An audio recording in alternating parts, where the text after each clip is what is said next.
In the early hours of the 20th century's darkest chapter, the world stood unknowingly on the edge of catastrophe.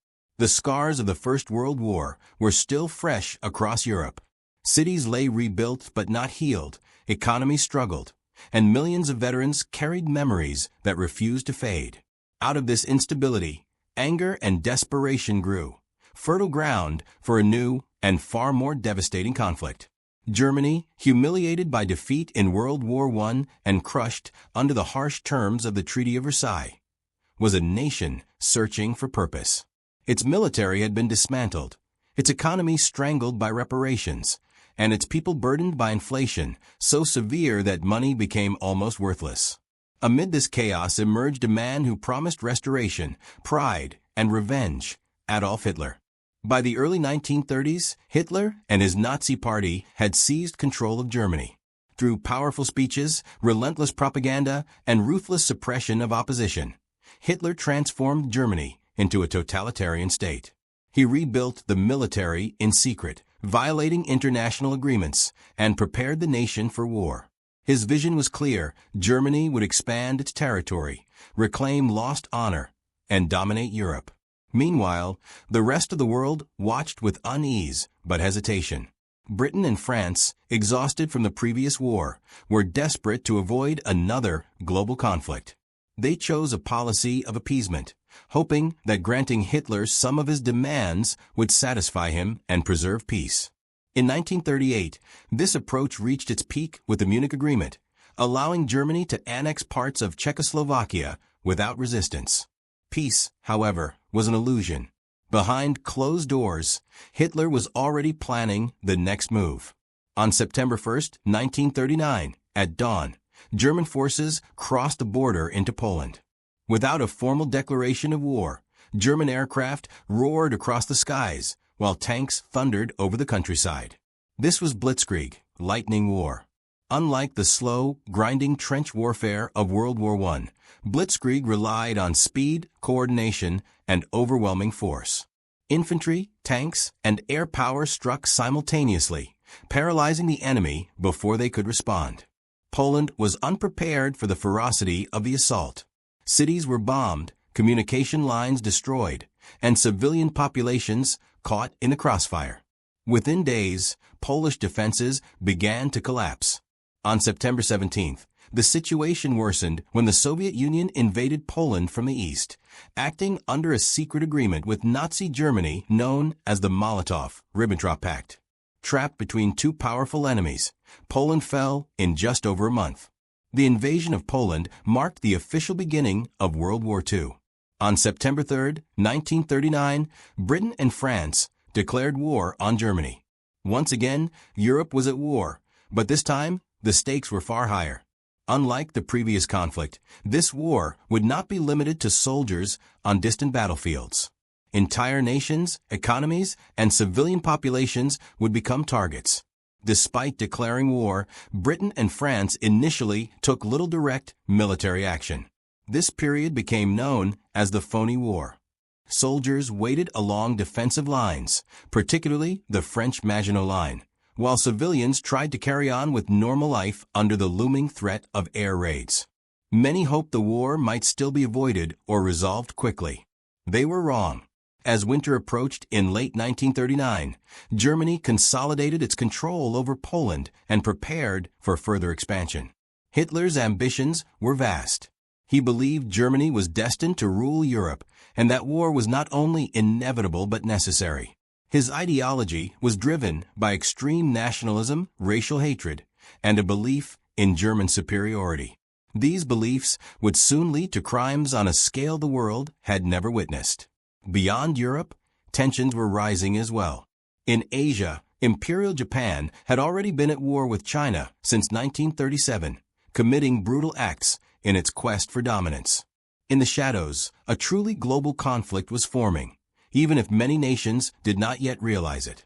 For ordinary people, the war's beginning brought fear, confusion, and uncertainty. Families were torn apart as men were conscripted into armies. Children were evacuated from cities. Blackout curtains covered windows at night, and gas masks became part of daily life. Radios delivered grim news, and the sound of sirens became a warning of death from above. Yet alongside fear, there was also resolve. In Britain, Prime Minister Neville Chamberlain's calm announcement of war would soon give way to the defiant leadership of Winston Churchill. In factories, women began to prepare for roles that would soon be critical to the war effort. Across Europe, resistance movements quietly began to form, even as Nazi power seemed unstoppable. By the end of 1939, the world stood divided into opposing camps, with alliances forming and armies mobilizing. Few could imagine how vast the war would become, or how deeply it would reshape humanity. The conflict that had begun with the invasion of Poland was no longer a regional struggle. It was the opening act of a global war that would consume continents, destroy cities, and test the limits of human endurance. The shadows had fallen over Europe, and this was only the beginning. By the spring of 1940, Europe was holding its breath. After months of uneasy silence following the invasion of Poland, many believed the war had stalled. Soldiers waited in muddy trenches, civilians clung to routine, and diplomats hoped, foolishly, that reason might still prevail. But behind the calm, Germany was preparing a storm that would shatter the old world in a matter of weeks. On April 9, 1940, Hitler struck again. German forces invaded Denmark and Norway in a swift and calculated operation. Denmark fell within hours, its government surrendering to avoid civilian destruction. Norway resisted longer, but German naval power and airborne troops overwhelmed key cities. Control of Norway gave Germany access to vital iron ore routes and strategic naval bases, another piece in Hitler's expanding war machine. The real blow, however, came 1 month later. On May 10, 1940, German armies surged westward into the Netherlands, Belgium, and Luxembourg. The attack caught the Allies off guard. French and British commanders believed Germany would repeat its World War I strategy by advancing through Belgium. They rushed their best forces northward to meet the threat. That was exactly what Hitler wanted. While Allied troops moved into Belgium, German armored divisions pushed through the dense Ardennes forest, a region the Allies considered impassable to tanks. It was a fatal miscalculation. German panzer divisions burst through French lines at Sedan, slicing deep into enemy territory with terrifying speed. Communication collapsed. Command structures broke down. Panic spread. This was Blitzkrieg at its most devastating. Within days, German forces reached the English Channel, cutting off hundreds of thousands of British and French soldiers in northern France and Belgium. The Allied armies were trapped, pressed against the sea near the French port of Dunkirk. Surrounded by enemy forces, annihilation seemed inevitable. Yet from desperation came one of the war's most remarkable moments. Between May 26 and June 4, 1940, Britain launched Operation Dynamo, the evacuation of Dunkirk. Warships, fishing boats, private yachts, and civilian vessels of every kind crossed the channel under constant air attack. Over 9 harrowing days, more than 330,000 Allied soldiers were rescued. It was not a victory, but it was a miracle. As troops returned to Britain, exhausted but alive, the reality became clear. France was collapsing. German forces advanced relentlessly southward. Paris was declared an open city to avoid destruction. On June 14th, German troops marched into the French capital. Just days later, France officially surrendered. The once mighty French army had been defeated in 6 weeks. Europe was stunned. The fall of France marked one of the most shocking military collapses in modern history. A nation that had emerged victorious in World War I was now under Nazi occupation. Northern France fell under direct German control, while the South was governed by the collaborationist Vichy regime. Resistance movements began forming quietly, but for now, Hitler stood triumphant. Britain now stood alone. Across the English Channel, the British people prepared for what seemed inevitable, a German invasion. Winston Churchill, newly appointed Prime Minister, addressed the nation with words that would echo through history. He spoke not of surrender, but of defiance. "We shall fight on the beaches, we shall never surrender." Hitler, confident after his victories, ordered preparations for Operation Sea Lion, the planned invasion of Britain. But before German troops could cross the Channel, Germany needed control of the skies. Thus began the Battle of Britain. In the summer of 1940, the German Luftwaffe launched a massive air campaign against the Royal Air Force, RAF. Day after day, waves of German bombers and fighters crossed the Channel, targeting airfields, radar stations, and aircraft factories. The goal was clear: destroy the RAF and cripple Britain's defenses. The odds were grim. The RAF was outnumbered, and its pilots, many of them barely in their 20s, flew multiple missions a day. Yet Britain possessed two critical advantages: radar technology and home field defense. Early warning systems allowed British fighters to intercept German aircraft with precision, while downed British pilots could return to battle the next day. German pilots who crashed were captured or killed. As losses mounted, the Luftwaffe shifted strategy. Instead of targeting airfields, German bombers began attacking cities. London became the primary target. Night after night, bombs rained down in what became known as the Blitz. Entire neighborhoods were destroyed. Fires lit up the sky. Thousands of civilians were killed, and millions were left homeless. But the spirit of the British people did not break. Londoners slept in underground stations. Families shared food and shelter. Sirens wailed, but factories kept running, and morale endured.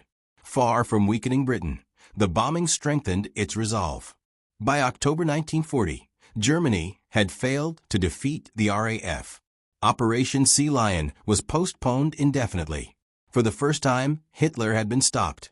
The significance of this moment cannot be overstated. Britain's survival meant that Nazi Germany did not control Western Europe completely. It meant the war was far from over, and it meant that one day Europe could be liberated. Meanwhile, in the shadows of occupied nations, resistance movements quietly took root. Spies, saboteurs, and ordinary citizens began risking their lives to fight back. Radios were hidden. Messages were smuggled. Hope survived even under occupation. By the end of 1940, the world had changed forever. Germany dominated much of Europe, but cracks had begun to appear.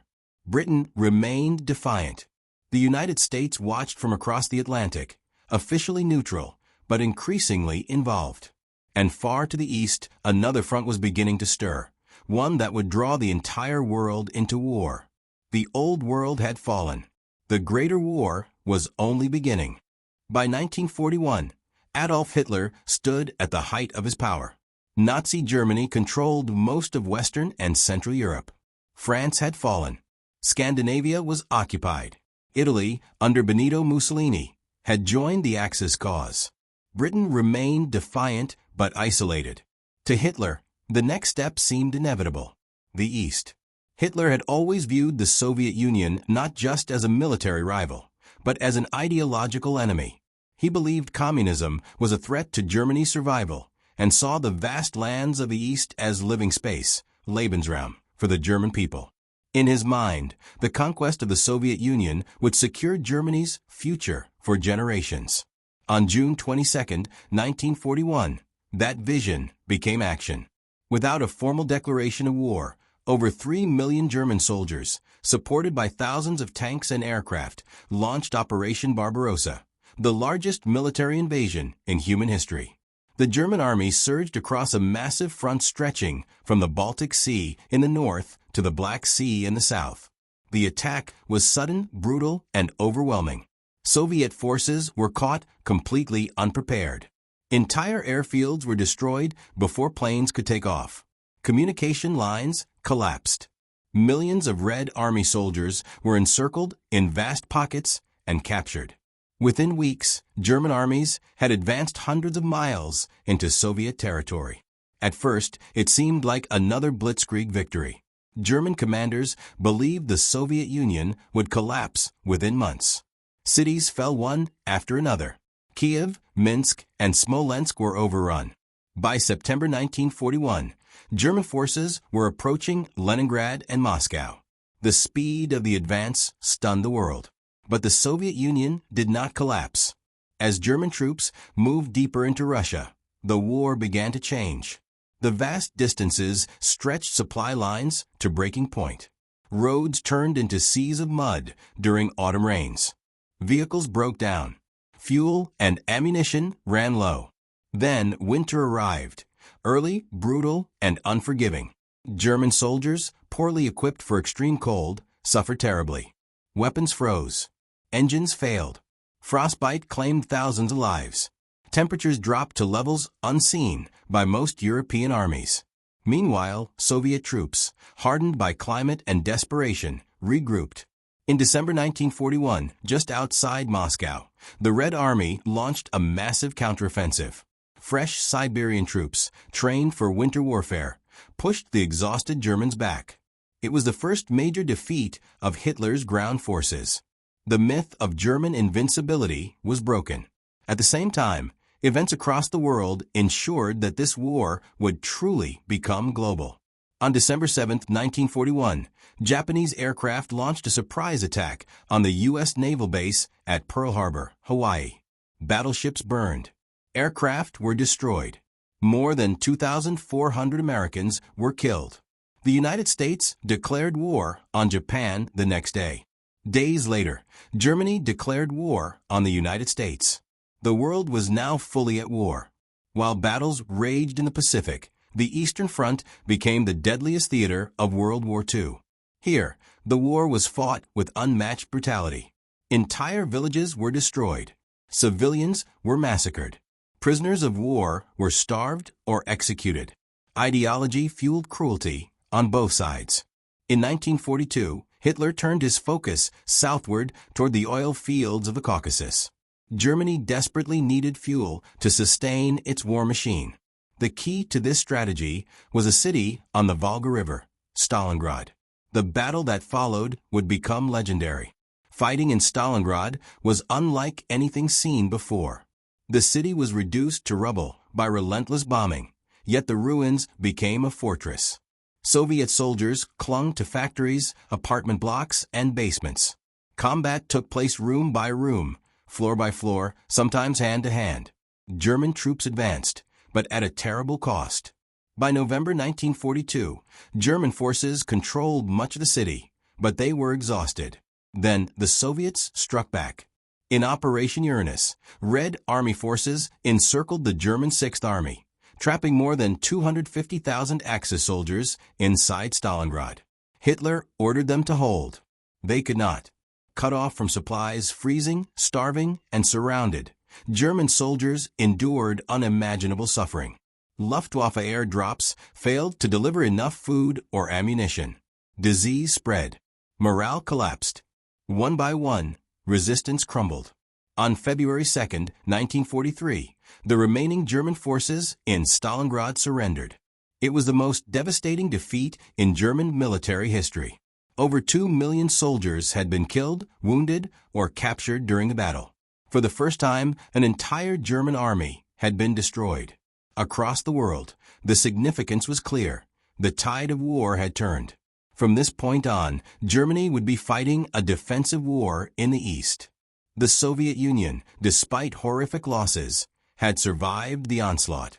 Its factories, relocated beyond the Ural Mountains, produced tanks, aircraft, and artillery in staggering numbers. The Red Army grew stronger with each passing month. Meanwhile, in occupied Europe, resistance movements gained confidence. In North Africa, Allied forces prepared new offensives. And across the Atlantic, American industry began producing weapons on a scale never seen before. By early 1943, the war had entered a new phase. The Axis powers were no longer advancing everywhere. They were being pushed back. The road ahead would still be long and blood-soaked, but for the first time since 1939, victory no longer seemed impossible. By 1943, the momentum of World War II had begun to shift. The crushing defeat of German forces at Stalingrad shattered the illusion of Nazi invincibility. In North Africa, Axis armies were pushed back and ultimately defeated, opening the door for Allied advances into southern Europe. Yet despite these victories, The heart of Nazi power still lay firmly entrenched in Western Europe. To defeat Germany, the Allies knew there was only one path forward. They had to return to France. For months, then years, Allied leaders debated how and when to strike. British Prime Minister Winston Churchill favored attacking the soft underbelly of Europe through Italy and the Balkans. American commanders, led by General Dwight D. Eisenhower, argued for a direct assault across the English Channel. The Soviet Union, bearing the heaviest burden of the war, demanded immediate action in the West to relieve pressure on the Eastern Front. Eventually, a decision was made. The operation would be called Operation Overlord. Never before had such a massive invasion been planned. Millions of men, thousands of ships, and countless aircraft were assembled in southern England. Entire fake armies were created using inflatable tanks, dummy aircraft, and false radio traffic to deceive German intelligence. The goal was to convince Hitler that the invasion would come at Pas-de-Calais rather than Normandy. Deception was vital. German defenses along the Atlantic coast, known as the Atlantic Wall, were formidable. Concrete bunkers, machine gun nests, mines, and artillery lined the beaches. Field Marshal Erwin Rommel was tasked with strengthening these defenses, knowing that the first 24 hours of any invasion would decide the outcome. As June 1944 approached, tension gripped both sides. On the night of June 5th, Allied paratroopers boarded aircraft under cover of darkness.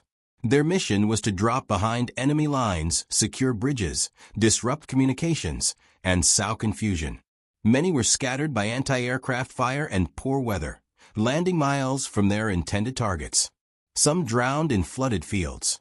Others fought alone or in small groups, improvising their objectives. Yet their sacrifice mattered. In the early hours of June 6, 1944, the largest amphibious invasion in history began. D-Day. As dawn broke, Allied warships opened fire on German positions. Landing craft surged toward 5 designated beaches: Utah, Omaha, Gold, Juneau, and Sword. What followed was chaos. At Omaha Beach, American forces faced devastating fire. Machine guns tore through landing craft before ramps even dropped. Soldiers were cut down in the water, weighed down by equipment. Bodies floated in the surf. Officers were killed within minutes. For a time, it seemed the assault might fail. But men kept moving forward. Small groups pushed through gaps in the defenses, scaling cliffs under fire. Engineers cleared obstacles. Medics worked relentlessly amid gunfire. By sheer determination, Omaha Beach was secured. Elsewhere, the landings met mixed resistance. British and Canadian forces advanced inland, linking up with airborne troops. By nightfall, more than 150,000 Allied soldiers were on French soil. The liberation of Europe had begun. In the weeks that followed, the Allies fought to break out of Normandy. The hedgerow countryside favored German defenders, turning every field into a battlefield. Progress was slow and costly, but Allied air superiority and overwhelming supplies began to tell. In late July, Operation Cobra smashed through German lines. American forces surged forward, and German resistance in France began to collapse. On August 25, 1944, Paris was liberated. Crowds flooded the streets. Bells rang. Flags waved. After 4 years of occupation, the city was free. Across France and Belgium, resistance fighters emerged openly, assisting advancing Allied armies. Germany was now under direct threat. As Allied forces advanced toward the German border, Hitler launched a desperate counterattack in December 1944, the Battle of the Bulge. In freezing conditions, German troops struck through the Ardennes once more, hoping to split Allied forces and force a negotiated peace.